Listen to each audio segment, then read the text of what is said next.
masa kecil Umar bin Khattab, di tengah padang pasir Makkah yang keras, lahirlah seorang anak laki-laki dari Bani Adi, salah satu klan bangsawan Quraisy. Namanya Umar bin Khattab. Sejak kecil, Umar tumbuh dengan didikan tegas dalam keluarga terpandang. Ia belajar menunggang kuda, bela diri, dan puisi Arab, menjadikannya pemuda yang gagah dan cerdas. Tak hanya kuat secara fisik, Umar juga dikenal sebagai pemikir tajam dan orator ulung di kalangan Quraisy.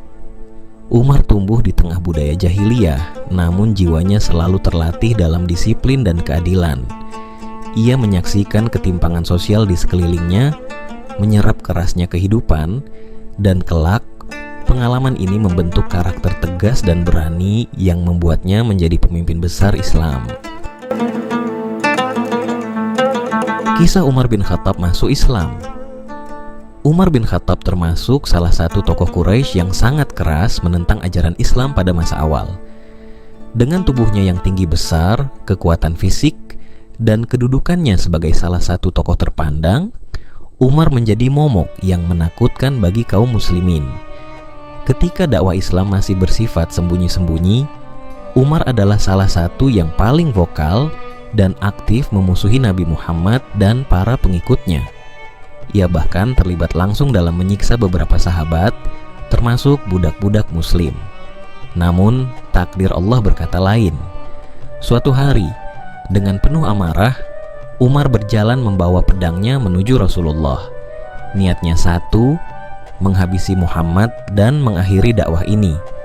Dalam perjalanannya, ia dihadang oleh Nuaim bin Abdullah, seorang muslim yang diam-diam menyembunyikan keislamannya.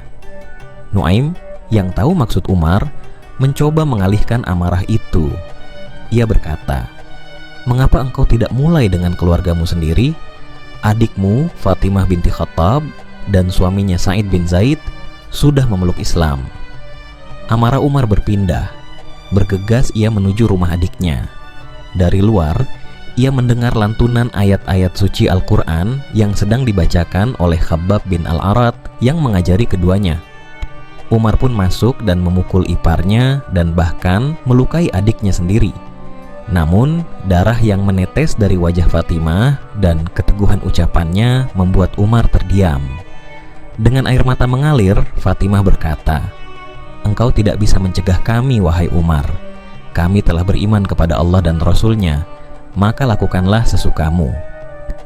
Tersentak oleh keteguhan itu, Umar pun meminta agar diperlihatkan lembaran ayat yang dibacakan.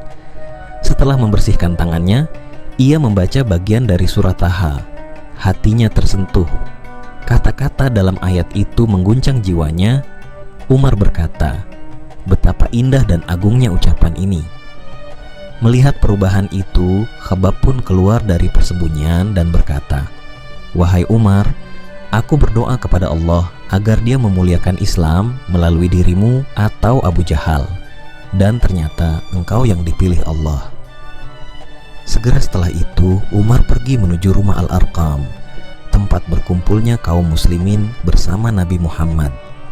Ketika ia mengetuk pintu, para sahabat di dalam gemetar karena mereka tahu siapa yang datang.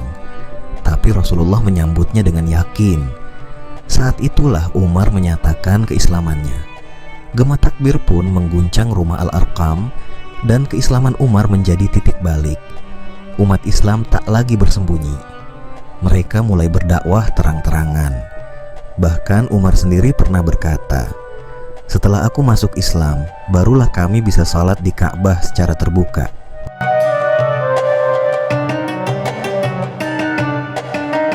Terpilihnya Umar bin Khattab sebagai khalifah kedua setelah wafatnya Abu Bakar Asy-Syiddiq pada tahun 13 Hijriah 634 M, umat Islam dihadapkan pada tantangan besar untuk memilih pemimpin yang mampu melanjutkan tongkat estafet kenabian dalam kepemimpinan umat.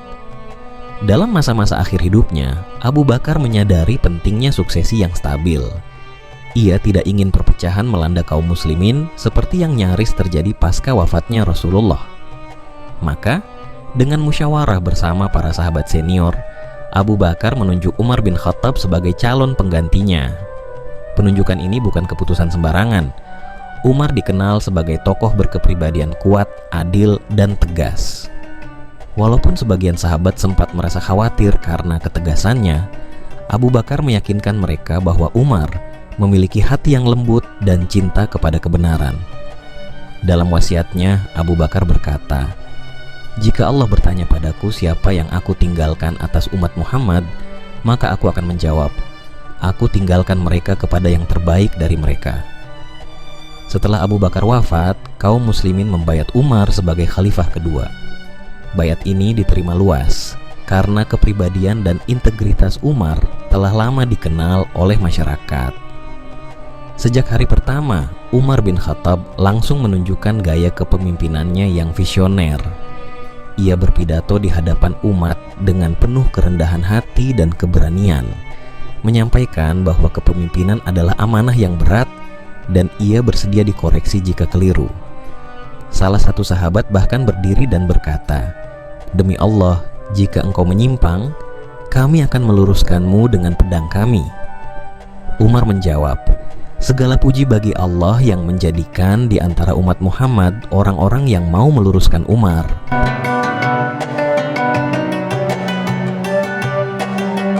Substansi dan strategi dakwah Umar bin Khattab. Pada masa pemerintahan Umar bin Khattab, gelombang ekspansi semakin meningkat. Setelah Damaskus berhasil dikuasai, setahun kemudian Syria jatuh dalam kekuasaan Islam. Dengan menggunakan Syria sebagai basis pertahanan, ekspansi berhasil diteruskan hingga ke Mesir di bawah pimpinan Amr bin Ash dan ke Irak di bawah pimpinan Sa'ad bin Abi Waqqas.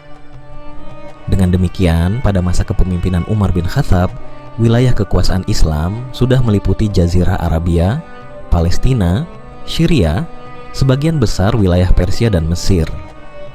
Selain perluasan wilayah, Umar bin Khattab melakukan beberapa strategi kepemimpinannya dengan beberapa hal berikut. Mengatur administrasi negara.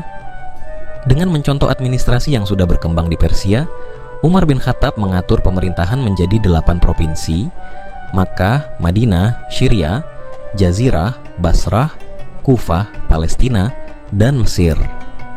Mengeluarkan undang-undang. Pada masa Umar mulai ditertibkannya undang-undang dengan mengadakan kebijakan peraturan perundangan mengenai ketertiban pasar, ukuran dalam jual beli, dan mengatur kebersihan jalan pasar. Membentuk departemen. Beberapa departemen yang didirikan untuk menyokong roda pemerintahan adalah Jawatan Kepolisian yang bertugas menjaga keamanan dan ketertiban, penertiban sistem pembayaran gaji dan pajak tanah, mendirikan pengadilan dalam rangka memisahkan lembaga yudikatif dengan eksekutif, Departemen Pekerjaan Umum, dan mendirikan Baitul Mal yang pada masa Umar mulai diterbitkannya mata uang dan juga ditetapkannya tahun Hijriah dengan perhitungan hijrah Rasulullah Muhammad Shallallahu Alaihi Wasallam ke Yatsrib sebagai tahun pertama Hijriah.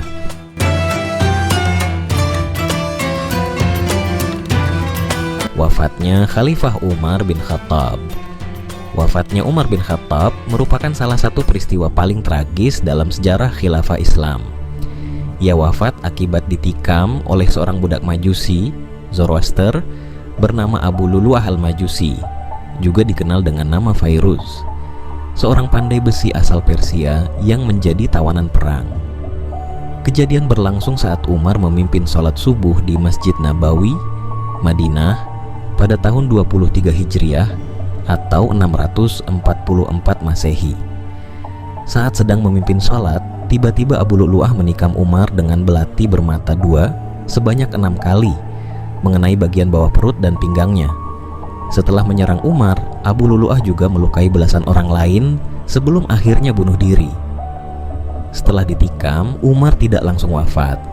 Ia mengalami luka parah dan sempat dirawat selama 3 hari. Dalam waktu itu Umar menanyakan siapa penyerangnya. Ketika tahu itu adalah seorang Majusi, ia bersyukur karena bukan seorang Muslim. Meminta agar perkara suksesi khalifah diserahkan kepada musyawarah 6 orang sahabat terkemuka, Majelis Syura: Utsman bin Affan, Ali bin Abi Thalib, Abdurrahman bin Auf, Sa'ad bin Abi Waqqas, Zubair bin Awam, dan Thalhah bin Ubaidillah. Umar menyampaikan wasiat agar umat Islam menjaga sholat, tidak melalaikan amanah, dan menjauhi perpecahan. Ia meminta izin kepada Aisyah binti Abu Bakar untuk dimakamkan di sebelah Rasulullah dan Abu Bakar As-Siddiq. Aisyah awalnya mempersiapkan makam itu untuk dirinya sendiri, namun mengikhlaskan untuk Umar karena keutamaannya. Umar wafat pada usia 63 tahun, usia yang sama dengan Rasulullah dan Abu Bakar. Ia dimakamkan di Raudhah di sisi Rasulullah dan Abu Bakar As-Siddiq di dalam Masjid Nabawi di Madinah, tempat paling mulia setelah Ka'bah. Pemakamannya dilakukan oleh sahabat besar seperti Utsman dan Ali. Salah satu pesan terakhir Umar adalah, "Jika aku mati, maka kafanilah aku dengan 2 pakaian putih yang biasa kupakai, karena aku tidak mau pakaian baru dijadikan kain kafan untukku. Lalu letakkan aku di depan pintu rumah Aisyah dan katakan, Umar meminta izin untuk masuk." Permintaan ini menyentuh hati banyak sahabat. Ia meninggal dunia dengan penuh kerendahan hati dan takut kepada Allah, meskipun telah menjadi pemimpin besar umat Islam. Wafatnya Umar membawa dampak besar pada umat Islam. Banyak yang menangis karena kehilangan pemimpin adil dan bijak. Masa pemerintahannya dianggap sebagai masa kejayaan dan stabilitas yang sulit ditandingi.